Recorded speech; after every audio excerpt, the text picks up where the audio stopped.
అంటే ఒక 4-5 రోజులు ఒక ట్రెండ్ నడుస్తుంది, ఇంకో 4-5 రోజులు ఇంకో ట్రెండ్ నడుస్తుంది మీడియాలో. కానీ మీడియాకి ట్రెండ్ ఉంటుంది, కానీ బాధితురాలకి ట్రెండ్ ఉండదండి.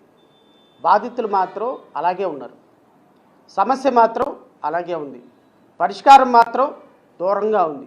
పరిష్కారం కనుచూపు మేరలా కనపడుతుందంటే కనపడటంలా. ఆ తల్లి ఈరోజు తన బిడ్డకు జరిగినటువంటి అన్యాయం మీద పోరాటం చేసి చేసి చేసి చేసి చేసి అలసిపోయిన సందర్భంలో పవన్ కళ్యాణ్ గారి రూపంలో ఒక అభన్న హస్తం తనని దగ్గర తీర్చుకున్నప్పుడు చాలా ఆనందపడింది ఆ తల్లి.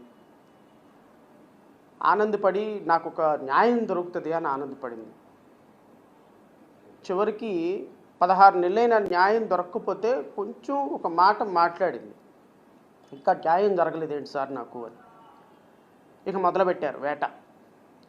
ఇప్పుడు పవన్ కళ్యాణ్ గారు మాట్లాడినటువంటి మాటలు, అరిచినటువంటి అరుపులు నావి కాదండి. వెధవలు ఎవడరా మీరు అధికారంలో ఉండి పోలీసులు న్యాయం చేయలేకపోతున్నారు అని మాట్లాడింది గౌరవనీయులైనటువంటి ఉప ముఖ్యమంత్రి గారే. నేను వారిని అడుగుతున్నా, కేసు ఎంతవరకు వచ్చింది సార్?